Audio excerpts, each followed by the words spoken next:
Hola, Clics, com esteu? Jo sóc la Júlia i us porto un altre joc musical per a tots, per a petits i grans, sapiguem o no sapiguem de música. Sí, el joc es diu La directora d'orquestra. Vosaltres sabeu què és un director d'orquestra? Doncs és la persona que es posa davant de tot de l'orquestra i fa que tots els instruments sonin alhora per evitar el caos i fer que tot soni bé.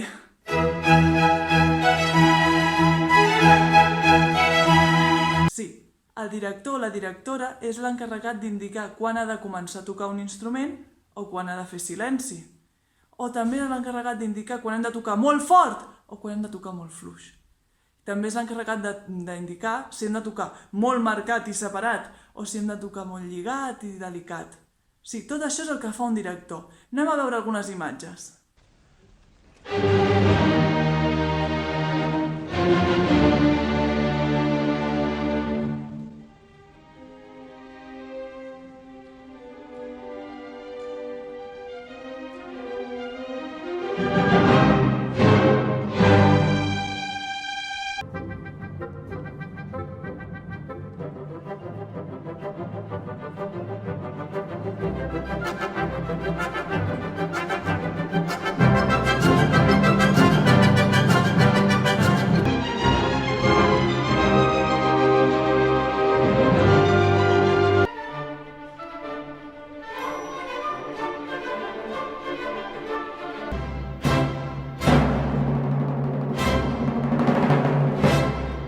Vist? Doncs nosaltres serem els nostres directors de la nostra pròpia orquestra. Sí? Podeu jugar sols o podeu agafar els vostres peluixos i les vostres joguines i crear la vostra orquestra i el vostre públic.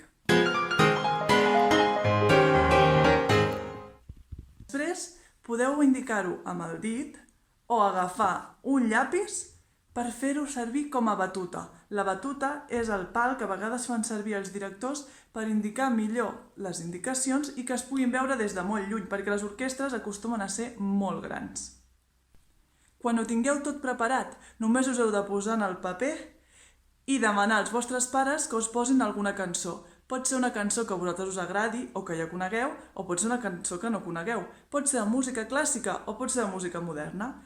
Un cop tingueu la cançó, us heu de deixar portar per la música i començar a indicar a la vostra orquestra els vostres instruments quan han de començar a tocar, quan han de callar, si han de tocar molt fort o si han de tocar molt fluix, si han de marcar un ritme o han de tocar molt delicat.